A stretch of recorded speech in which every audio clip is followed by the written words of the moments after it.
আসসালামু আলাইকুম। R.Trick education এবং NU ম্যাথ কেয়ার চ্যানেলের পক্ষ থেকে আমি রিয়াদ একরামুল হাসান আপনাদের আরেকটি ক্লাসে জানাই স্বাগতম। আজকে আমরা অধ্যায় 7-এর আরও দুইটি গুরুত্বপূর্ণ উপপাদ্য সমাধান করে দিব। একটা হচ্ছে উদাহরণ নাম্বার 15 এবং আরেকটা হচ্ছে উদাহরণ নাম্বার 18। তো এই দুইটাই আজকে আমরা সমাধান করে দিব। তাহলে চলেন এই দুইটা আমরা খাতার মধ্যে লিখে প্রমাণ করি। তো দেখেন, এক্সাম্পল নাম্বার 15 ডাকটুকু আমার খাতার মধ্যে আগে থেকেই লেখা আছে। তো আমরা এখান থেকে প্রমাণটা শুরু করব। বলছে যদি x = এত এবং এই মানটুকু হয় তবে দেখাও যে এই পার্টটুকু সমান সমান এই পার্টটুকু হবে।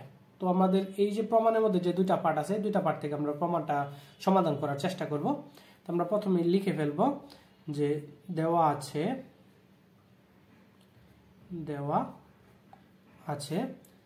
x = cos θ plus i sin θ। এটা আমাদের প্রশ্নের মধ্যে দেওয়া আছে, এটাকে ধরলাম হচ্ছে 1 নং সমীকরণ। তো প্রমাণের সুবিধার জন্য এই সমীকরণের উভয় পক্ষে আমরা ইনভার্স ইউজ করব। ওকে, তাহলে এটা হবে x ইনভার্স = এটা হবে হচ্ছে cos θ প্লাস i sin θ, তার উপরে হবে ইনভার্স।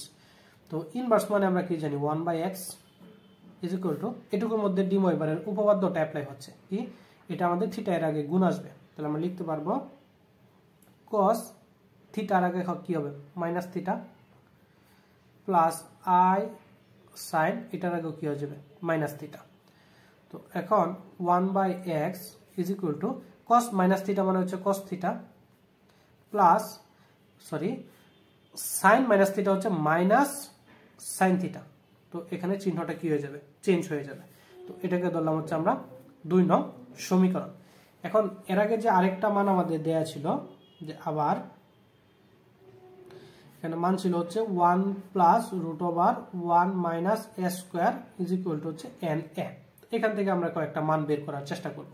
লক্ষ্য করেন, দেখেন এখানে আমাদের প্রথমত √1 মাইনাস a স্কয়ার এটা ভাবে রাখলাম, এই 1টা ওই পাশে পাঠিয়ে দিলাম na মাইনাস 1। এখন উভয় পক্ষে যদি আমরা বর্গ করে দেই, বর্গ করে দিলে এখানে আমাদের √, এবং স্কয়ারে কাটাকাটি যাবে, থাকে হচ্ছে 1 মাইনাস a স্কয়ার তাহলে এখানে আমাদের বর্গ হচ্ছে, বর্গটা কি na মাইনাস 1 হোল স্কয়ার। তো এখন 1 মাইনাস a স্কয়ার এটা ভাবে রইল। এখানে দেখেন a minus b whole square সূত্র অ্যাপ্লাই হচ্ছে, a স্কয়ার মাইনাস আমাদের জাস্ট সূত্রটা অ্যাপ্লাই করব, a square minus 2ab plus b square. a square এখানে কি আছে n square a square minus 2 a হিসাবে আছে na এবং 1, তার মানে এটাই থাকতেছে প্লাস 1 স্কয়ার মানে হচ্ছে 1। তো এখন এখানে জাস্ট আমরা একটু ক্যালকুলেশন করব। ক্যালকুলেশনটা কি, এই 1টা যদি আমরা ডান পাশে পাঠিয়ে দেই তাহলে এই প্লাসের 1 ছিল মাইনাস 1, এটা কাটাকাটি যাবে, এবং এইটা যদি আমরা এখানে রেখে এই পার্টটুকু বাম পাশে পাঠিয়ে দেই তাহলে হবে minus a square minus n square a square minus 2na। তো এখন এখানে যেহেতু সবগুলোর আগে মাইনাস আছে, মাইনাস দিয়ে আমরা গুণ করে দিব, তাহলে থাকে হচ্ছে a square plus n square a square, হচ্ছে a square minus plus n a square, যেহেতু মাইনাস দ্বারা গুণ করলাম সবগুলো হয়ে যাবে প্লাসের, এখানে আমাদের সেম 2n a। এখন লক্ষ্য করেন এখানে দুইটা a স্কয়ার, এখানে একটা a স্কয়ার, এখানেও a, তো প্রত্যেকটা পার্টের মধ্যে a আছে। তো একটা a যদি আমরা প্রত্যেকটা পার্ট থেকে বাদ দিয়ে দেই, সেই ক্ষেত্রে এখানে থাকে হচ্ছে a প্লাস na, এখানে a প্লাস na = 2n। প্রত্যেকটা পার্ট থেকে আমাদের একটা একটা করে a বাদ দিয়ে দিলাম। এখন এই পার্ট থেকে যদি একটা a আমরা কমন নিয়ে নেই তাহলে হচ্ছে 1 প্লাস n, এটুকু হচ্ছে 1 প্লাস n, এখানে স্কয়ার ছিল, এই স্কয়ারটা তো এইভাবেই থাকবে n স্কয়ার, এখানে হচ্ছে n স্কয়ার, একটা a চলে যাবে = 2n। তো এখন এখানে আমরা লিখতে পারবো হচ্ছে 1 plus n square = 2n divided by হচ্ছে a। এটাকে ধরলাম হচ্ছে আমরা 3 নং সমীকরণ। তো এই যে মানগুলো আমরা পাইলাম 1 নং 2 নং 3 নং, এই মানগুলোর সাহায্যে এখন আমরা প্রমাণটা করব। তো এখন দেখেন আমাদের প্রমাণের মধ্যে এটুকু পার্ট সমান সমান এটুকু পার্ট আমাদের প্রমাণ করতে বলছিল। তো এখন এই ডান পক্ষটাকে আমরা আগে লিখব, ডান পক্ষ থেকে আমরা বাম পক্ষটা প্রমাণ করব। তাহলে আমরা প্রথমত লিখলাম যে রাইট হ্যান্ড সাইড, এখানে ছিল হচ্ছে a/2n 1 প্লাস nx ইন্টু হচ্ছে 1 প্লাস n/x। ওকে, এটুকু আমাদের ছিল। তো এটুকু থেকে মূলত আমরা প্রমাণটা করব। তো এইটার ক্ষেত্রে যদি আমরা প্রমাণটা করতে চাই, দেখেন a/2n এটুকু একটু যদি গুণাকারে আছে আমরা গুণ করে দিব, 1 1 গুণ করলে হচ্ছে 1 প্লাস 1 দিয়ে গুণ করলে হচ্ছে 1/x। এখন এটুকু দিয়ে যদি আমরা গুণ করি প্লাস nx, তারপর এটুকু দিয়ে গুণ করলে প্লাস n গুণ করলে হবে n square x divided by হচ্ছে x। ওকে, তো এই পার্টটাকে যদি আরেকটু আমরা শর্ট করি, a/2n এখানে দেখেন থাকতেছে হচ্ছে 1, এখানে এই x x কাটাকাটি যাইতেছে, এই x এর সাথে এই x কাটাকাটি যাইতেছে, থাকে হচ্ছে n স্কয়ার। তো এই n স্কয়ারটা আমরা আগে লিখতে ফেললাম n স্কয়ার। তো এখানে পরবর্তীতে হচ্ছে প্লাস n/nx প্লাস n/x। ওকে, এই n/x টা সবার শেষে লিখলাম, এটা লিখলাম, এবং n স্কয়ার x x কাটাকাটি n স্কয়ার এটা আমরা আগে লিখলাম। এর পরবর্তীতে দেখেন এখানে আসতেছে হচ্ছে, এটা আমরা আগে লিখে ফেলি a/2n। এখান থেকে দেখেন 1 প্লাস n স্কয়ার, এটা এভাবেই থাকলো শেষের দুইটা পার্ট থেকে।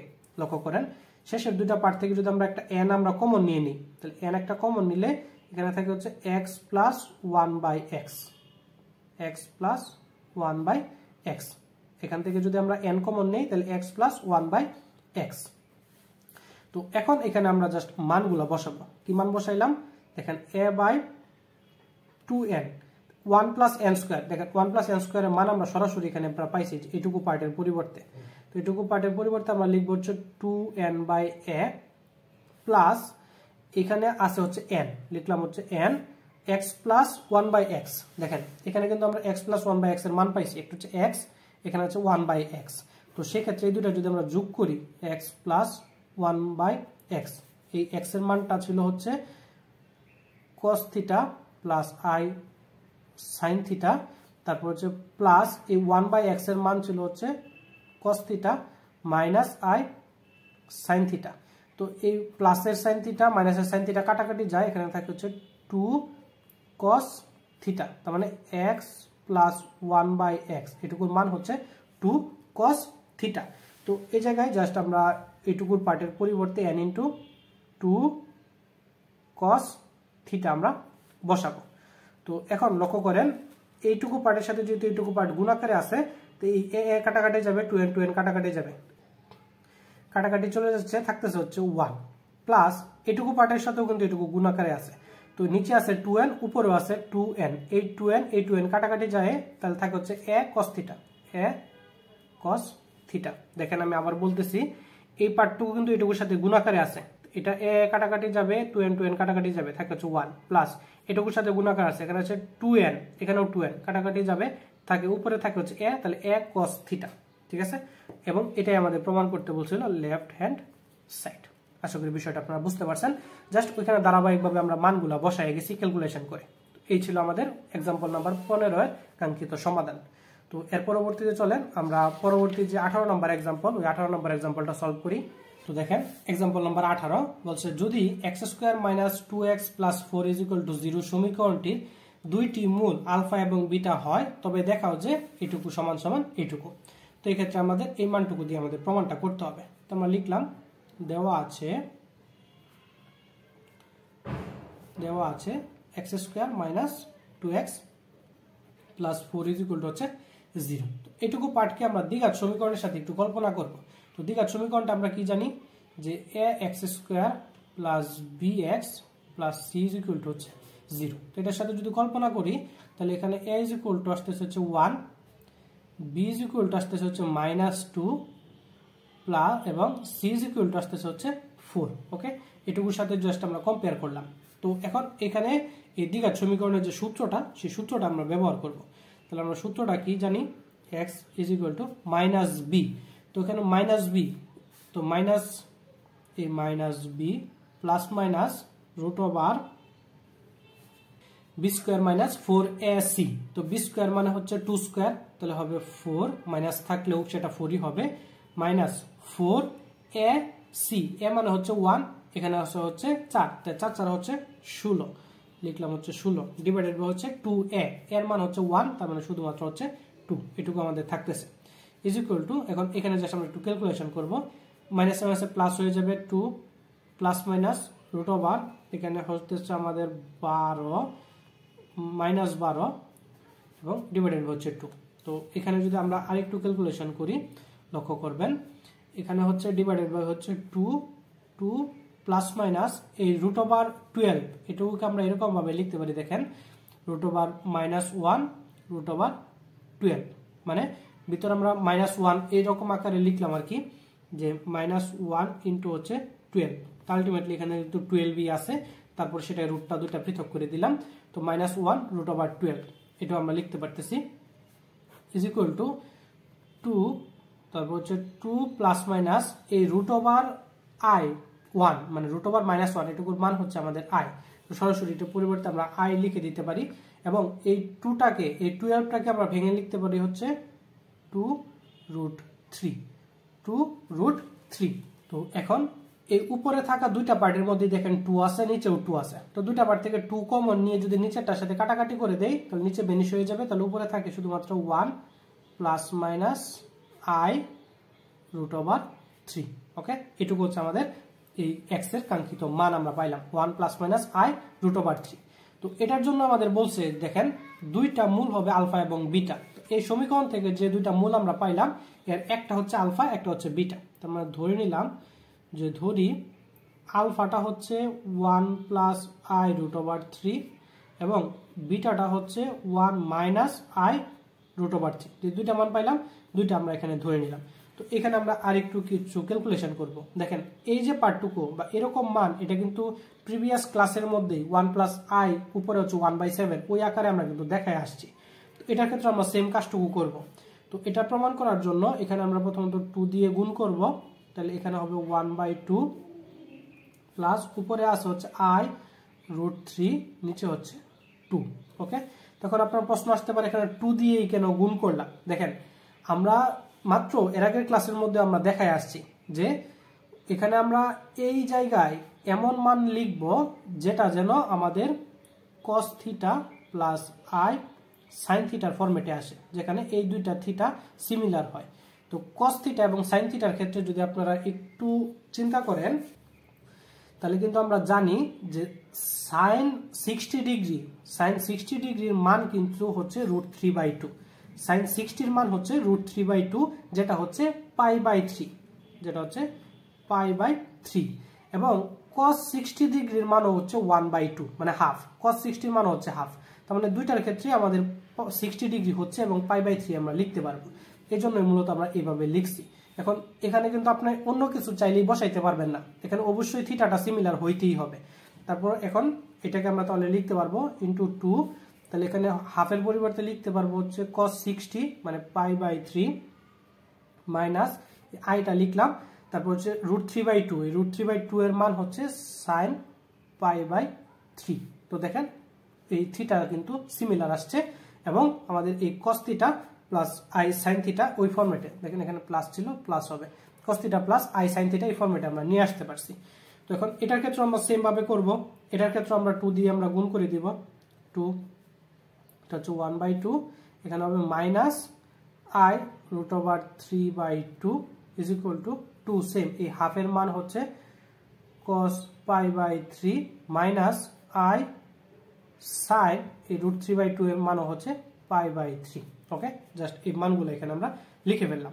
তো এখন আমাদের কাঙ্ক্ষিত প্রমাণটা করতে হবে, তাহলে এখন আমরা লিখব, দেখেন এখানে প্রমাণটা করতে বলছে এইটুকু পার্ট সমান সমান এইটুকু পার্ট, তো এখানে আলফা এবং বিটা এর মান কিন্তু আমরা পেয়ে গেছি, কিন্তু এখানে প্রমাণ করতে বলছে alpha to the power n beta to the power n। তো এখন আমরা লিখব লেফট হ্যান্ড সাইড, তাহলে আমাদের লিখতে হবে alpha to the power n plus beta to the power n, তার মানে আলফার যে মানটা আমরা পাইছি ওই মানটুকুর উপরে পাওয়ার n দিতে হবে। তা আলফার মানটুকু পাইছি হচ্ছে 2, তার উপরে দিলাম হচ্ছে n, তারপরে পাইছি হচ্ছে cos π/3 প্লাস i sin π/3, এটুকুর উপরেও দিলাম হচ্ছে আমরা n, তারপরে হচ্ছে সূত্রের প্লাস দিলাম প্লাস, তারপরে বিটার মধ্যে আমরা কি কি পাইছি, beta to the power n মানে 2 to the power n, beta এর পরবর্তী মানগুলো হচ্ছে cos π/3 মাইনাস i sin π/3, এর উপরেও পাওয়ার হবে আমাদের n। তো এখন এখানে আমরা একটু ক্যালকুলেশন করব, দেখেন যেহেতু দুইটাই যোগ আকারে আছে এবং 2 টু দি পাওয়ার n দুইটার মধ্যেই আমাদের কমন আছে, তো আমরা 2 টু দি পাওয়ার n টা কমন নিয়ে নিলাম, তাহলে এখানে থাকে হচ্ছে cos pi by 3 plus i sin pi by 3 plus cos pi by 3 minus i sin pi by 3 উপরে পাওয়ার হচ্ছে n। তো এই প্লাসের সাইন মাইনাসের সাইন কাটাকাটি যাবে 2 টু দি পাওয়ার n, তাহলে এখানে থাকে হচ্ছে 2টা 2 cos পাই বাই 3 তার উপরে পাওয়ার হচ্ছে আমাদের n ইজ ইকুয়াল টু, দেখেন আমরা এই nটা এখানে না রেখে দেখেন আমরা এই nটা কিন্তু আগের পার্টের মধ্যে বসাইতে পারি। কিরকম, আমরা কিন্তু ডি ময়বারের উপপাদ্যের মধ্যে পড়ে আসছি যে এখানে আমরা যদি উপরে n যুগবোধক বা বিয়োগবোধক হয় সেটা কিন্তু থিটা এর সাথে যোগ মানে গুণ দিতে পারি থিটা এর আগে। তো এই প্রত্যেকটার আগে কিন্তু আমরা এখানে একটা n বসাইতে পারি। n এটার ক্ষেত্রে এখানে একটা n আমরা লিখতে পারি, যেহেতু জায়গা নাই শেষে লিখলাম, এটাও শেষে লিখলাম, এটার ক্ষেত্রেও সেম আমরা শেষে লিখলাম। এখন যদি আমরা কাটাকাটি দেই সাইন সাইন কাটাকাটি যাবে, তাহলে এখানে 2 cos n পাই থাকে আর কি, 2 cos n পাই। আশা করি বুঝতে পারছেন, এখানে জাস্ট আমরা n গুলা এই থিটা এর আগে সবগুলোর আগে আমরা দিয়ে দিছি। তো এখন এখানে আমাদের সহজ হয়েছে বিষয়টা। দেখেন 2 to the power n into এখানে হচ্ছে 2 into cos n pi by 3। তো এখন এই 2 এর ভিত্তি সেম আছে, সূচক পাওয়ার হিসাবে এখানে 1 ধরতে পারি, তাহলে 2 n plus 1 into cos n pi by 3। এটাই আমাদের কাঙ্ক্ষিত প্রমাণ, এটা হচ্ছে আমাদের রাইট হ্যান্ড সাইড, এটা আমাদের প্রমাণ করতে বলা হয়েছিল। আশা করি বিষয়টা আপনারা বুঝতে পারছেন, খুবই সহজ। জাস্ট ওই কনসেপ্টগুলো যদি ক্লিয়ার থাকে, সূত্রগুলো যদি মনে থাকে, আশা করি খুব সহজে আপনি প্রমাণটা করতে পারবেন। তো এই ছিল আজকের ক্লাস। পরবর্তী ক্লাসে আমরা পরবর্তী এক্সাম্পলগুলো সলভ করে দেওয়ার চেষ্টা করব। ধন্যবাদ।